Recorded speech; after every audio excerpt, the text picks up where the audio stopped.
To the weekly original Crockpet Diet Q&A. My name is Michael Daly. I am your host, certified canine massage therapist, certified holistic pet health coach, and certified equine shiatsu massage practitioner and vet tech for a long time. So yeah, bear with me, guys. I have COVID. I've been doing okay. I'm just really fatigued, and my brain is completely foggy. So bear with me this week with the questions. But you guys, it's again why the community is so great is that people pretty much answer the questions, a lot of the questions for me with really great detail. I'll just I'm going to go through and basically point out some things that Dr. Roberts has said in the past to help answer these questions. So let's go ahead and get going. All right.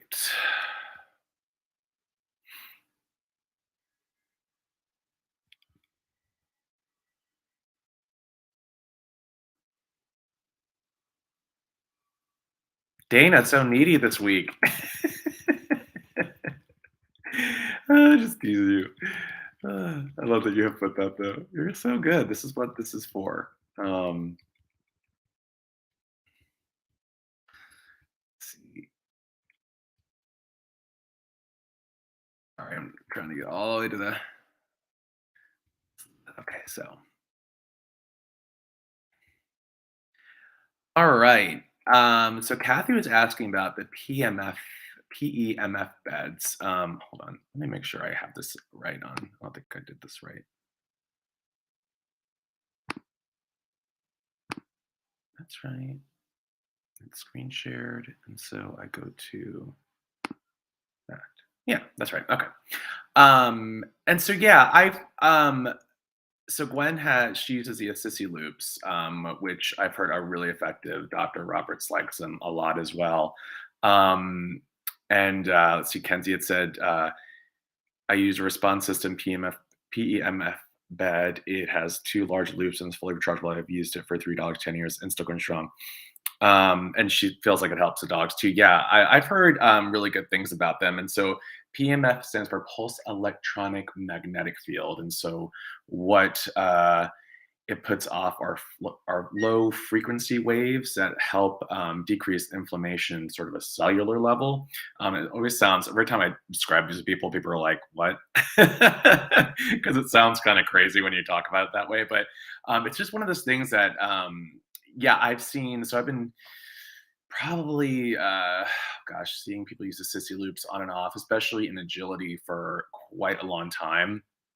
And they swear by them. And then people that use these sissy loops and people that use the PEMF beds or blankets love them. There's a girl that goes around here for horses, and basically that's what she does. She's got a PEMF blanket, and she puts them over the horses to decrease inflammation from improper saddle fitting and things like that. So so yeah, they found them really useful.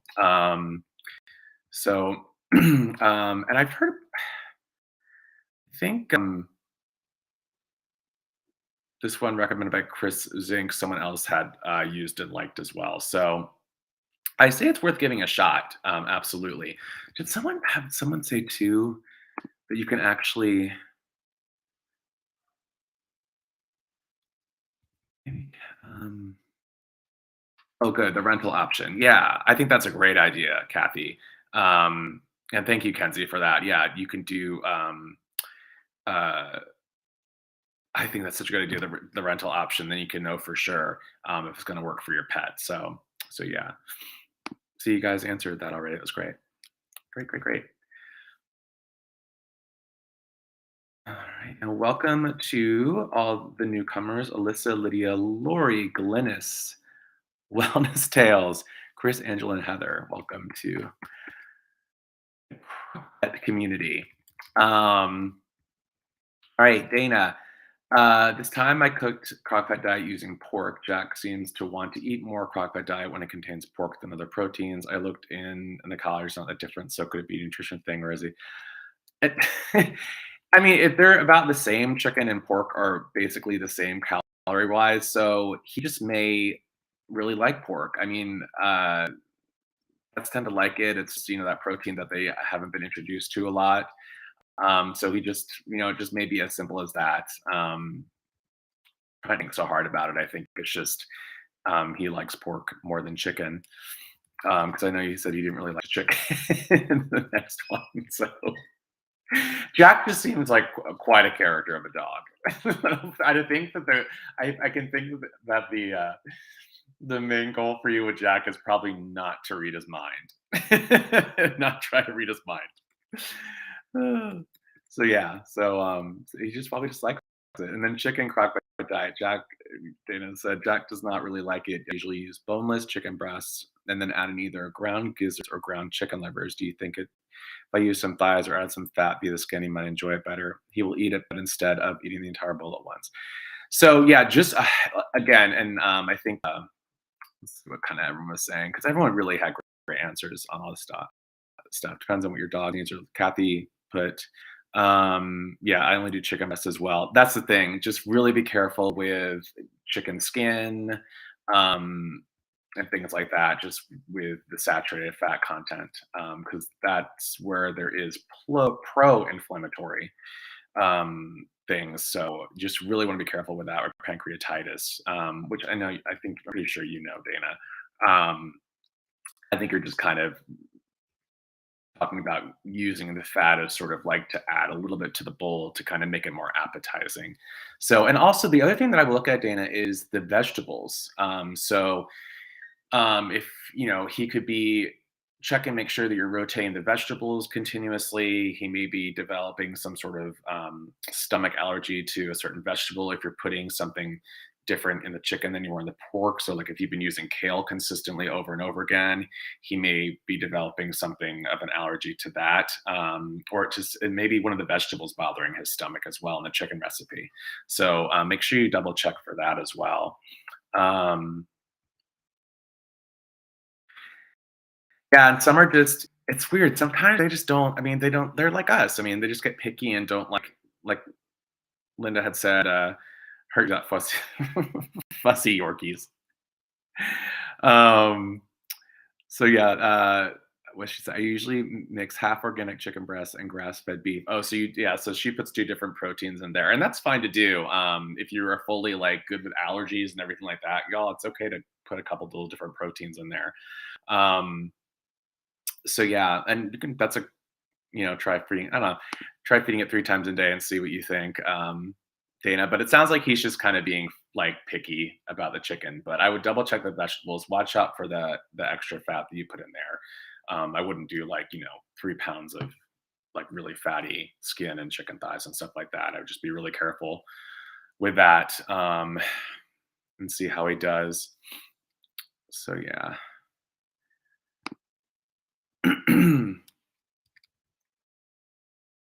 Sorry, guys. My throat is dead. All right. Raven. I'm trying to rotate proteins and just made dog food with pork for the first time, but studying research why you never see pork in dog food. Everything I read says okay. So yeah, and so pork is totally fine to feed your pet. It is as lean as chicken is. Now, you can get like pork butts tend to get fattier pieces. And yes, in those fattier pieces, there are more pro inflammatory omega 6 fatty acids in them. So, if you have a really fatty cut of pork butt, I would just recommend cutting the fat off before you cook it. I actually watched Dr. Judy Morgan's little thing on this, and oh my gosh, I was cracking up at her, Danielle, just because I kind of feel her pain. So yeah, and this is where you guys, it's so vets may say to not feed pork because there's a fear that, and this is because owners will do this, is that they'll feed, like if you feed your pet like bacon, you know, like bacon to, and this is what Dr. Judy was talking about, is bacon to a Yorkie, yes, is going to cause pancreatitis. Any sort of that fried fat kind of pro-inflammatory parts of bacon, and that kind of pork, is not good for your pet. But the lean cuts of pork is totally, absolutely fine for your pet. I've seen again, I've worked at Sundog Cat Moon since 2011 and have seen dogs on the Crockpet Diet since it started using pork, and they're living long, full, healthy lives. From mix a pork product, um, there's other dog food companies that have pork as well. So I think it's just in terms of like people will they'll think pork and they'll think, oh, bacon's good to feed, and so I think they're just being cautious in that area. And then also with like rubs and things like that, when things are added to pork for flavoring, like you don't want to feed your pet that. So yeah. Yeah, and then Kathy had written, so it can also trigger histamine release. And I think that's more concern of like if you're where your dog's allergy level is with certain proteins. So I think every protein sort of has that sort of reaction if you have a dog that's pretty allergic to different proteins. Um,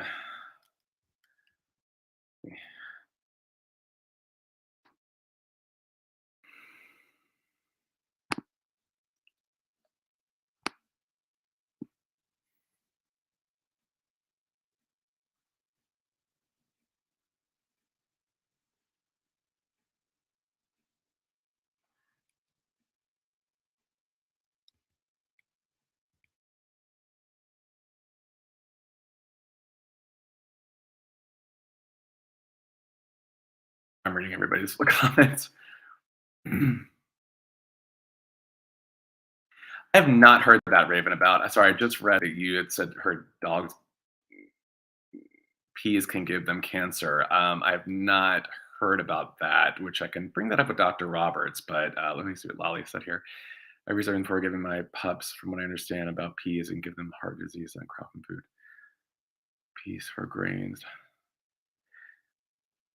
Yes, so there's some research on chickpeas causing the cardiomyopathy in dogs because of the lectins that are in peas. So chickpeas.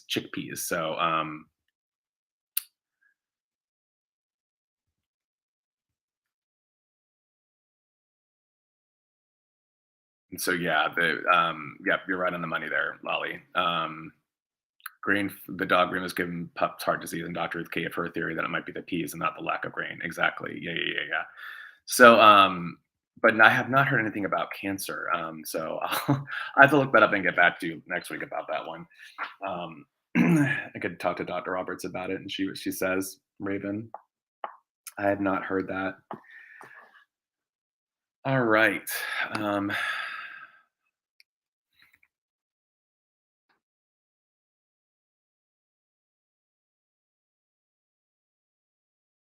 So yeah, so pork is totally fine. That's my answer, Raven. I'm rambling. I'm sorry, guys. I have COVID. Oh my gosh. Such a cute picture, Jamie, of Mr. Tobias. Such a great name. Um, yeah, he's got like a Roddy looking head, I would say. I think lab Roddy mix. He's definitely got no, yeah, he's totally got a Roddy head. Um, oh, I'm so sad. I'm so sorry about Willie with bad allergies and cancer. Ugh, that's so heartbreaking. But I'm glad you got a new doggy. That's so great. And he's so cute. So cute. All right. I think he's being in his tweens. I really do. I think he's just being a pain in the butt. So, but I have to tell you though, so you're feeding him, he's approaching 18 months, so he is growing. And so they can be like that, and you're feeding his usual 2 times a day meals, extra oil. Just be careful with the bacon grease, because again, that can be pro-inflammatory and can cause some issues. So just be careful with that. And you added extra carbs in the form of rice. That's great, as long as he's not having any allergy reactions to it. Yeah, and he got into the pack of Cat's Temptations. I mean, it's like finding a bag of chips, you know? I can be full, but if I find a bag of chips, I'm gonna tear through a bag of chips. So because those Temptations are just like almost like little sugar cubes. So I think he's probably gonna like those maybe more than his own bag of treats. So yeah, it sounds like he's just being, just a puppy. But I will tell you, so Dr. Roberts, and I think I mentioned this before, so she had, um, oh my gosh, I'm going. This is where my COVID's coming in. She had a dog that when I used to pet sit for her, I had to feed Esau. Oh my gosh, I almost forgot his name. Esau had to get, what was it, like 3 cups of Crockpet plus a cup of rice twice a day, and he barely kept weight on. Because that was just his metabolism, and he was older too. He wasn't even young. He was older. He was in his like teens. He was like 12 or 13.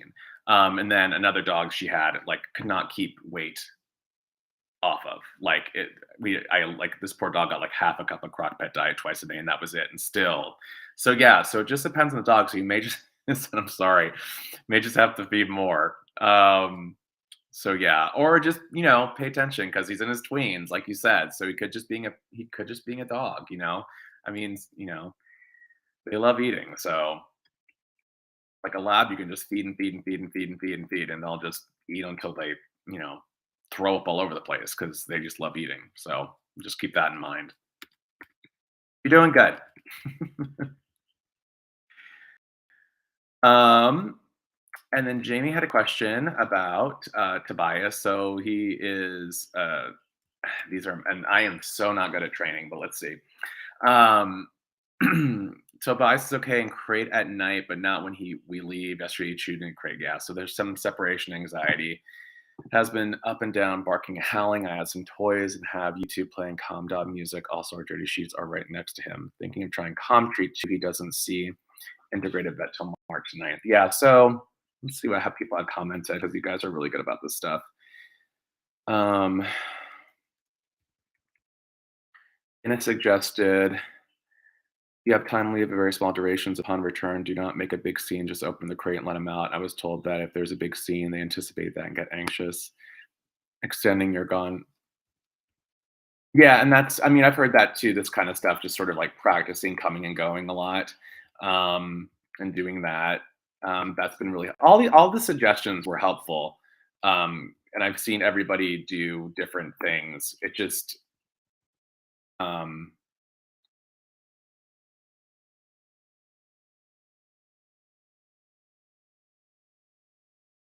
yeah, yeah, they can be really, really destructive with your anxiety. Teach him crate is good. I've had it, but Minnie put teach him crate is good. I divided my pup's meals up and started feeding her in the crate door open. Took a few weeks, then she went in by herself. That's a great suggestion. Um, yeah, you're just Jamie, I'm so sorry. Yeah, it's just one of those things that's just gonna take some time. Um, Depends on the Doberman, it's pretty crate nicely, but they I think they leave. Yeah, everyone basically like has all these great ideas, but it just takes some time. And then Mark and Julie wrote pheromones might be really helpful. That's what I was going to suggest. So an adaptal diffuser are really good. So adaptal diffusers are diffusers that put off pheromones that the mother put off when they were young puppies, and so it's supposed to help calm them down. So I would recommend putting a plug-in diffuser in the room as well.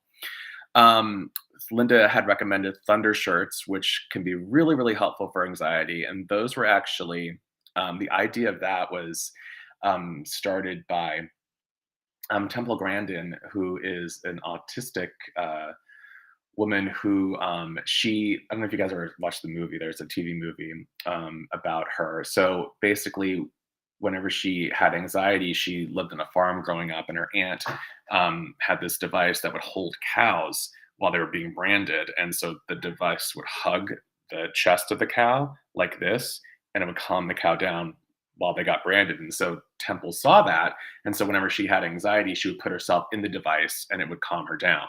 And so it's sort of derived after that because it hugs the chest and body, and helps with calming. And don't like, and that's the thing about, I always tell people with thunder shirts, it's a good selling point because of everyone thunderstorm anxiety, but it's in general anxiety. So we used to always have them at Sundog Cat Moon for dogs that had anxiety coming into the clinic.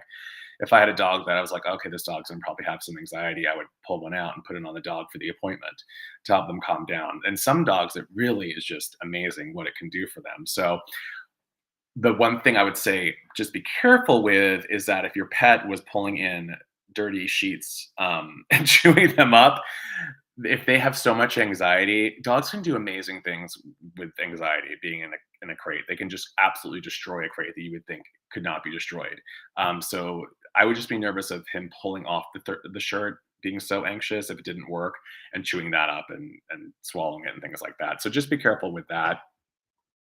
Gray is totally right on the money with that. That's what I would do with my pet, actually. A reputable doggy daycare, dog walker to get the energy out. Absolutely. I'm a big doggy daycare person because I worked at one. I just think it's such a great thing for pets to go to for socialization. It's good for your your own mental state because they'll be exhausted by the time they're done. So yeah, so just look for a reputable one though. Absolutely. And Susan Garrett also is a really great trainer here in Charleston. She always has really, May had put that. She's got really good recommendations on that. Denise had recommended using flower essences, and it's so crazy how some of these products like they work and don't work. You know what I mean? Like it's like 50-50 for every pet. So like flower essences I've heard work amazing for some dogs and then not for others. It works. My cat, it's amazing for flower essences. My cat is so funny how he's so picky about things, but then there's random things. Like I got him a very random, I just bought it like it was at like, I mean, I want to even say it was like a dollar store that I got like a lavender collar for him. I was like, oh, let me try it and see what happens. And it was amazing. I mean, it works so well for his anxiety. So yeah, so flower essences can be really, really helpful. Um, and here's another. I'm sorry, Bettina, I didn't actually read up on this one, but yeah, I mean, so you have lots of options. It's one of those things, Jamie, as you know, you've had dogs before, so just some really good patience. Some other products that you could do are, let me see, so some tryptophan products. So there is, um, oh my gosh, I'm so sorry, guys. My COVID is making me. Composure Pro is one that we used to sell at Sundog Cat Moon.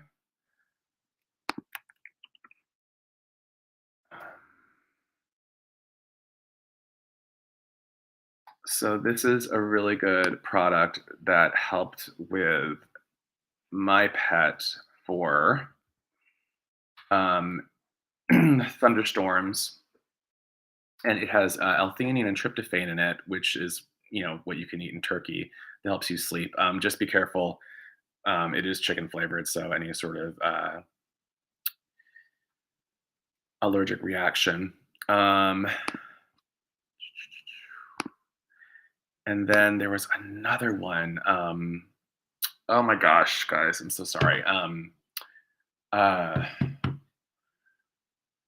oh, it's on the tip of my tongue. Liquid NutriCalm. That was it. That is one we used to sell at Sundog Cat Moon 2 that we found really effective. RX vitamins. I really like RX vitamins, guys. Um, that is a liquid form that has L-theanine and tryptophan as well. Oh, that's actually salmon flavored. So that's good for dogs and cats. So yeah, so that's another product. I'll put those in the chat for you, Jamie, so you have them as well. All right.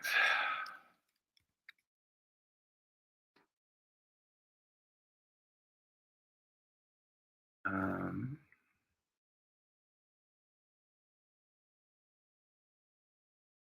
Yes, and so, Leona, one of the things that so she was worried about the amount of if there was enough calcium and phosphorus in the Crockpet diet, and so one of the I looked through this article, and so one of the main things the article says is that you want to make sure that diets say that they're balanced nutritionally, and they meet the minimal AFCO requirements. And so the Crockpet diet does. It is a balanced nutrition for all life stages that meets the minimum requirements for a balanced nutrition through AFCO standards. So this is totally Crockpet diet is totally safe and has the right amount of calcium with the calcium citrate added to it.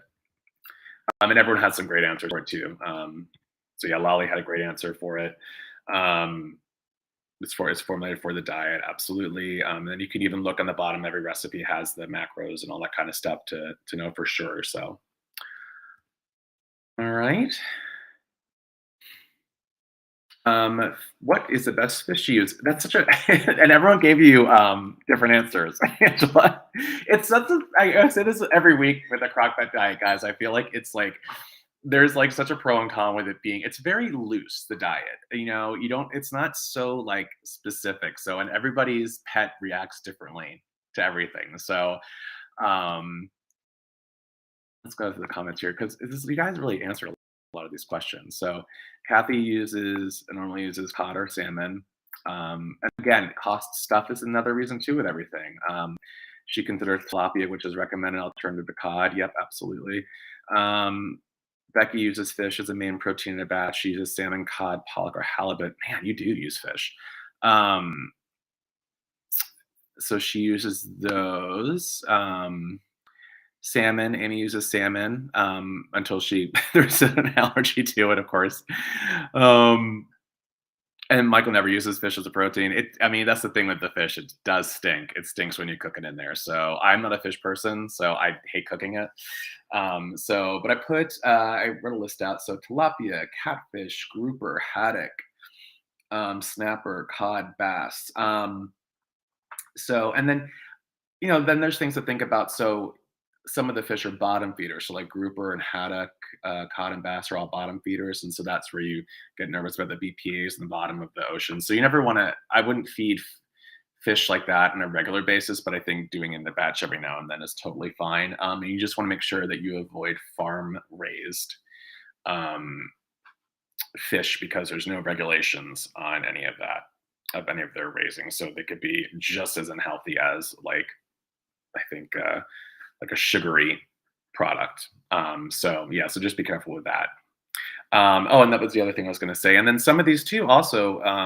So salmon's a hot protein as opposed to tilapia, which is a white fish. And the ones I listed were actually all white fish. So usually we say from Sundog when I worked at Sundog Cat Moon, we had people do white fish because it was more cooling. So if you have a pet that tends to be hot energetically, in Chinese medicine, feeding them a more cooler protein can be helpful. So yeah, so I don't think I gave you an answer, Angela. I'll tell you the answer that we would give people. So in at Sundog Cat Moon, we'd say feed whitefish, and so you could try tilapia. That's where we'd always go to at Sundog Cat Moon. So yeah, but you have a lot of options.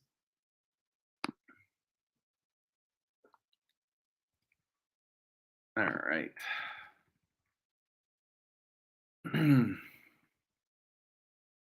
Okay, Heather. Just starting the Crockpet. So it looks like you purchased a comprehensive kidney program. So one thing I would make sure that you're double checking for, because I had this talk a couple weeks ago, is that your pet is at stage 4 and has been diagnosed with stage 4 kidney disease before actually feeding the kidney diet. So just make sure that is going on. So a lot of people are switching to right to the kidney diet before they're at a stage 4. The first question was why are grains like rice suggested, especially for cats? So and again, so this is sort of first start the Crockpet diet. It's a very yes, it's rounded nutritionally and to AFCO standards, but Dr. Roberts really designed it to be very open to how you want to do it. and your pet's condition.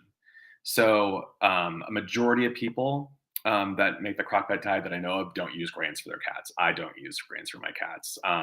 Grains aren't bad for cats. Like a slow burning carbohydrate for your pet, like brown rice, is not going to be bad for your cat. It's a situation where if you had a cat that was just rapidly losing weight, um, and you wanted to get a little bit of weight back on the cat, so you'd add some rice to it to see if that would help. Or if you have a pet that is in kidney disease and you need to lower the amount of protein, so it would be at a stage 4 where you need to actually lower the protein intake for the pet, but you need to keep the calories up. You add in the rice for the calorie content of it. So it's more of a calorie thing with the rice. But no, your cat, I'm not going to put my cat on a grain diet, but it wouldn't be bad for them. It's just more for calorie intake. And then she doesn't see where recipe calls for eggs, which is a staple that she's seen in the past. So no, there isn't. But if you want to, Dr. Roberts has you could do 1 dozen eggs in place of a protein. So if you want to do 1 dozen eggs, just with the shells, I'd be careful with the shells just for the salmonella poisoning and things like that. So and then also the sulfur can cause not the greatest smells. So that's the thing. But if you want to do that, you can do a dozen eggs. That's why it's a dozen eggs, especially with how expensive eggs are now. It's why it's just not one she has on there. And then number 3 was also not seeing a mention of using organs. So yes, she doesn't. But you can do, if you want to use organs, you just make it 5% to 10% of the protein in the recipe. And let's see, Lolly had a great answer for this too. Lolly had really good, chimed in a lot, which was really helpful. So Lolly had said she doesn't use organ meats because they're very high in cholesterol. I do get my dog's hard-boiled eggs to treat every now and then. I do the same, Lolly. And yeah, instead of the beans, you can just do 3.5 pounds of meat instead of 3 pounds. Well, and that's the bean question. So usually just to do the 5%, 10% of the protein because of the cholesterol, and also you want to make sure that the organs you are using are grass-fed. And then also and as great in Chinese medicine, like feeds like. So if you want to give liver to help with the liver, kidney to help with the kidney, but you want to also keep in mind that the liver and kidney are also organs that detoxify waste out of the body. So if you give too much of that, it can actually be pro-inflammatory. So it is okay to give organ meat as treats and things like that, as long as it's about 5 to 10% of the protein in the diet. Does that make any sense? And then she had the question about beans, which so that is and Dana was right on that too. It's more of a calorie content. You don't have to have beans in there, and that's where Lolly came in with the answer. Instead of doing beans, you can just do 3.5 pounds of meat instead of just the 3 pound plus of beans if you want to do a full-on keto diet for your pet. But beans are there for more of the calorie content, and they're a good source of protein, they're a good source of fiber, and they're a slow burning carb. So that is why she has the beans in there for every recipe. But that's the whole point, is that what I was saying earlier is that it doesn't have to be. That's why there's so many different recipes at so many different variations, which people tend to get a little nervous about because they're like, well, why does this recipe say this and this one doesn't say that? And it's because it doesn't have to be so strict. You can do it however variation you want to regarding your pet situation. So don't be so sold on if you see this one recipe and this is exactly what it is. It's all very, you can pull out the beans and do this, or add them in, pull out the rice, or add the rice in. 6 to 10 tablespoons of oil is based on a weight thing as well. So if you need your pet to gain some weight, you can add some oil in. If you need to lose some weight, you can take some oil out.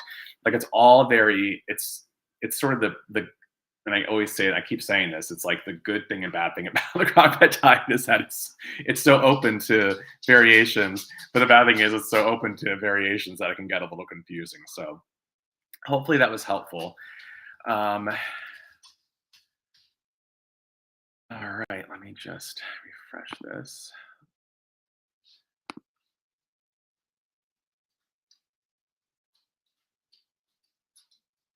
That's my Facebook. Okay. And then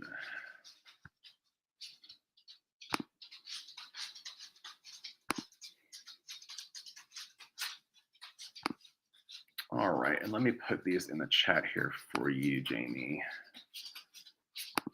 I'll put them on Facebook too.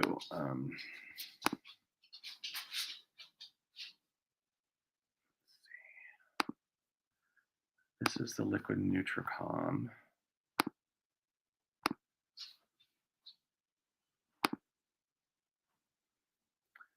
And then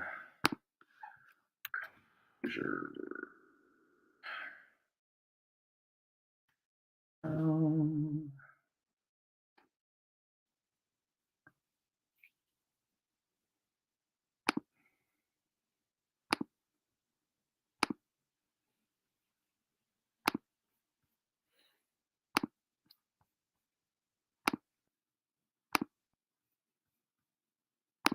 That is a Composure Pro. All right. Thank you for bearing with me, everybody. That was a lot more questions while I was going through than I realized. But hopefully, y'all answered them so well. I hope I was able to kind of navigate and clear up a little bit of things to help you out with. And just remember, like I said, it's don't be so stuck on the one diet you see in front of you. It's all geared so you can specifically make the diet for your pet to help with your pet's issues, whether it's weight loss, weight gain, cancer, kidney issues, skin issues, and things like that. So yeah. All right, y'all have a good week, and I will see you next week.